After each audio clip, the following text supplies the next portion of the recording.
णमो वड्ढमाणम। वर्धमान स्वामी का शासन चल रहा है और जो स्वयं अपने ज्ञान दर्शन चारित्र को वर्धमान करना चाहता है, बढ़ाना चाहता है, उन जैसा ही अपने दर्शन ज्ञान चारित्र को चाहता है, करना चाहता है, उस जीव की वर्तमान परिस्थिति में भी कैसी मांगलिक भावनाएं होती हैं। और मात्र भावना ही नहीं होती है, उस भावना के अनुसार अपना पुरुषार्थ भी वह जीव करता है।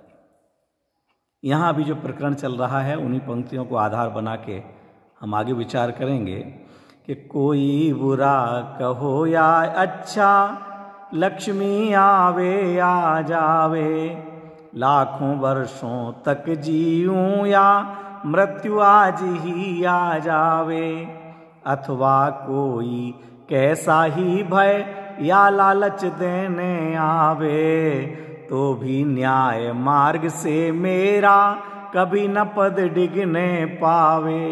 हे प्रभु, ऐसी सामर्थ्य दो, मेरी भावना है, मुझे वो बल प्रदान करो, आपके तत्व ज्ञान के आधार से मुझ में वो बल प्राप्त हो कि कोई मुझे भले बुरा कह के जाए लेकिन मुझे बुरा नहीं लगे।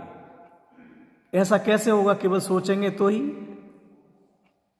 ऐसा नहीं है। केवल इतनी भावना या चार लाइनें गाने से कोई बुरा कह जाए, कोई मुझे गाली दे जाए, कोई मेरा अपमान कर जाए और मुझे बुरा ना लगे, मैं उसके साथ कोई दुर्व्यवहार ना करूं, ऐसा संभव नहीं लगता है। तो फिर क्या होना चाहिए? अरे विचार करें तत्व ज्ञान से, उसने जो बुरा कहा है, क्या वह बुरा मुझे देख करके कहा है? क्या वो मुझे जानता है? और यदि मुझे जानता नहीं है तो अगर मेरी पड़ोसी की बुराई की है तो मेरा क्या बिगड़ा उसमें? पंडित सदा सुखदास जी ने क्षमा के प्रकरण में कहा कि जैसे कोई, मान लीजिए उदाहरण को हम समझें कि किसी ने भाई साहब अपने को कहा कि तू गधा है, गाली गलौज करते हैं तो गधा, बेवकूफ, उल्लू आदि बोल दिया करते हैं, तू गधा है। तो जल्दी से उस पर नाराज होने की जरूरत नहीं है, पहले दर्पण में जाकर के देखो कि क्या आप गधा हैं। अगर आपका चेहरा, आपकी शक्ल गधे से मिलती है तो उसने कहाँ झूठ बोला है, सही बोला, उस पर नाराज क्यों होना? और अगर आप ये देखो कि नहीं, आप गधे जैसे नहीं हैं, हमारी अकल शक्ल तो मनुष्य जैसी है, तो भी उस पर नाराज नहीं होना, बल्कि ये विचार करो, देखो बेचारे के नेत्र खराब हैं, मैं कितना सुंदर मनुष्य हूं और उसे मैं गधा दिखाई देता हूं। उसके तो नेत्र ज्योति खराब है, उसकी अकल खराब है, वो दया का पात्र है, क्रोध का पात्र नहीं है। विचार करो। अगर किसी ने मेरा अपमान किया है तो कर्म सिद्धांत को याद करो, मुझे जो कुछ प्राप्त हो रहा है वो मेरे कर्म के उदय से प्राप्त हो रहा है, इसमें किसी का दोष नहीं है। मैंने अवश्य ही पूर्व में किसी का अपमान किया होगा, किसी को नुकसान पहुंचाया होगा, किसी को पदच्युत किया होगा, किसी को लाभ होते हुए में मैंने अंतराय किया होगा, इसलिए आज मेरे पद में, धन में, लाभ में नुकसान हो रहा है, ये कोई व्यवधान पहुंचा रहा है, इसमें किसी का दोष नहीं है। उसके बुरा कहने से मैं बुरा क्यों मानूं? ये मेरे तो कर्म निर्जरित हो रहे हैं। मैंने जो अपमान किया था, आज मुझे अपमान मिल गया तो मेरा पुराना कर्म चला गया, पुराना कर्ज उतर गया, कर्म उतरा, कर्ज उतरा। कर्ज उतारने वाले पर मैं क्यों नाराज हूं? कोई बुरा कहो, कहो तो कहो। दूसरी तात्विक दृष्टि ये कि वह मुझे काला कहे, मुझे मोटा कहे, मुझे प्रमादी आलसी कहे, मुझे बेईमान कहे, तो क्या सच में मैं बेईमान हूं? मैंने बेईमानी की है? यदि बेईमानी की है तो बेईमानी करने वाले को तो बेईमान कहा ही जाता है, उसने कहाँ अपमान किया?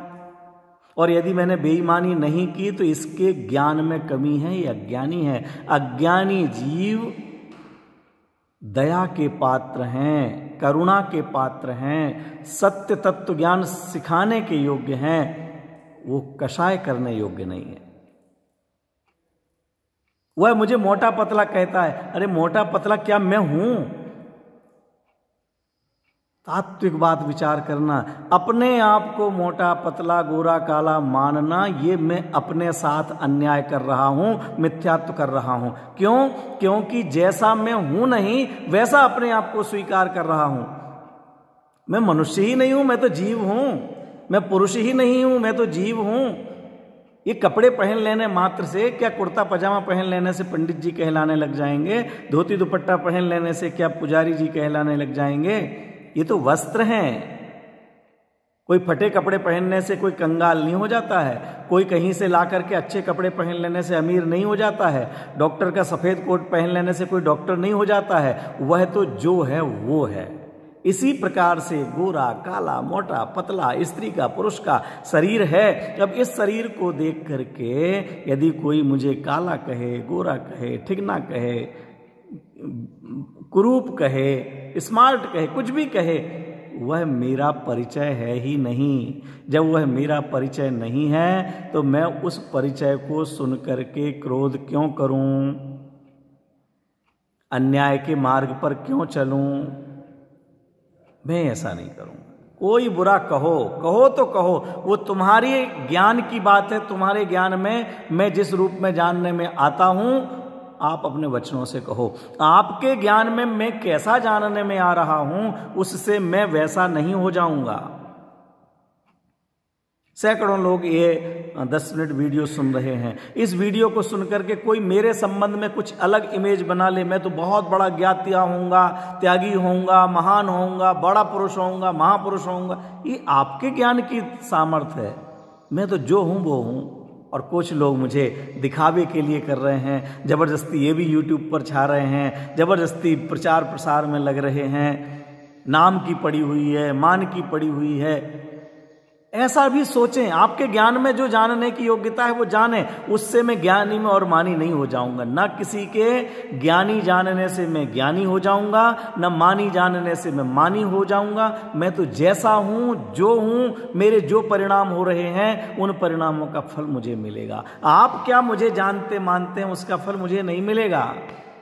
आप मुझे खूब सम्मान करेंगे, मेरा सम्मान करेंगे। कई लोगों के फोन आते हैं, सुनकर के अच्छा भी लगता है कि लोगों को जिनवाणी कितनी अच्छी लग रही है, और मैं जिनवाणी की बात कुछ सरल शब्दों में लोगों तक पहुंचा पा रहा हूं।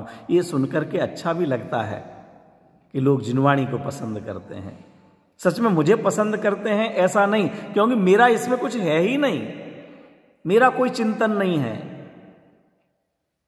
मैं तो जो पढ़ता हूं उसका थोड़ा सा अंश जो समझ में आता है वो आप तक पहुंचा रहा हूं।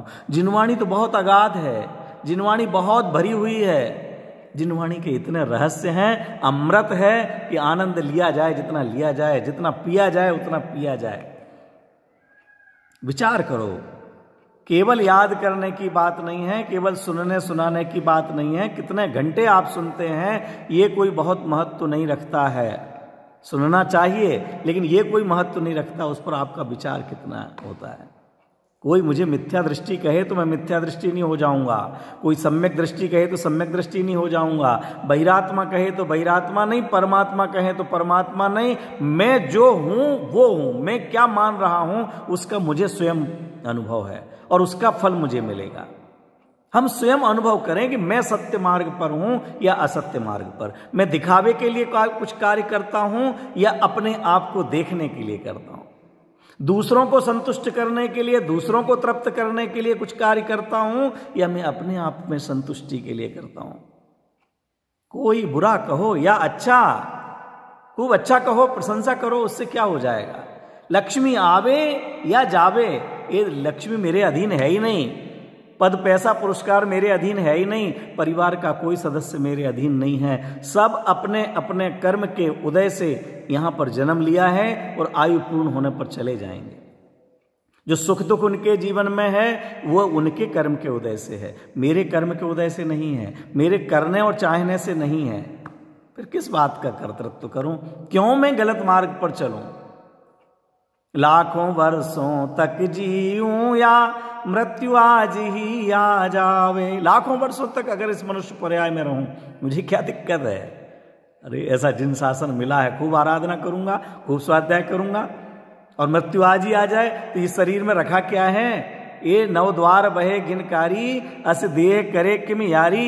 ये जो 9 द्वारों से जिसमें मलमूत्र बहता रहता है, ऐसे शरीर में क्यों रहूं? मैं चैतन्य का खजाना, ये जड़ स्वरूपी, मैं अनादि अनंत तत्व, इसका नवीन संयोग हुआ, मैं ज्ञान दर्शन स्वभावी, ये स्पर्श रस गंध वर्ण वाला, ये तो विजातीय तत्व है। इस विजातीय तत्व में मैं अपनापन क्यों करूं? आज छूटता है तो आज छूट जाए, और लाखों वर्षों बाद छूटना हो तब छूटे। मैंने तो अपनी तरफ से इसे छोड़ा हुआ ही है।